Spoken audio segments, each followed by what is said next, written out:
गवने के रतिया ऐसन घटी गेलै घटना रे सखी।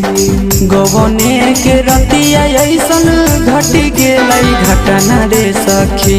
सखी रे घटी गेलै घटना रे सखी। कि सखी रे मुँह न बोललै सैया गेलै पटना रे सखी। कि सखी रे मुँह न बोललै सजना गेलै पटना रे सखी। गवने के रतिया ऐसन घटी गेलै घटना रे सखी। गवने के रतिया ऐसन घटी गेलै घटना रे सखी। सखी रे घटी गेलै घटना रे सखी। कि सखी रे मुँह न बोललै पिया गेलै पटना रे सखी। सखी रे मुँह न बोललै पिया गेलै पटना रे सखी। पटना रे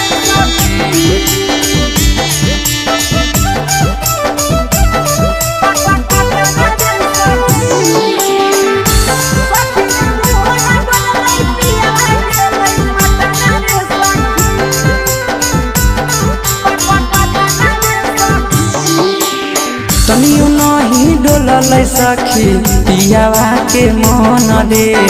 छोड़ी चली गेलै सखी सोना ऐसन धन रे। सोना ऐसन धन रे। तनियो नहीं डोललै सखी पियावा के मन रे। छोड़ी चली गेलै सखी सोना ऐसन धन रे। झूठो नहीं कलकै जवानी अति कलकै कतना रे सखी। झूठो नहीं कलकै जवानी अति कलकै कतना रे सखी।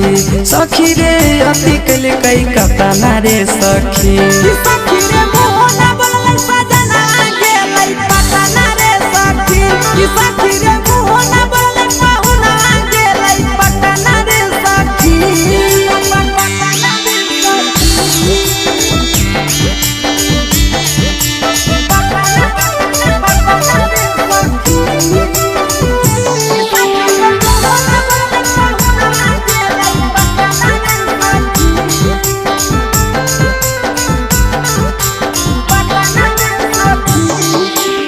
चढ़ली जवानी हम तरसो है मन रे।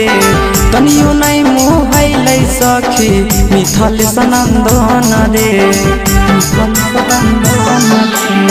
चढ़ली जवानी हम तरसो है मन रे। तनियो नहीं मोहलै सखी बिके सनंदन रे। ले कई बदला आशीष मन में हालै जतना रे सखी। ले कई बदला आशीष दिल में हालै जतना रे सखी। हाँ हाँ दिल में हालै जतना रे सखी।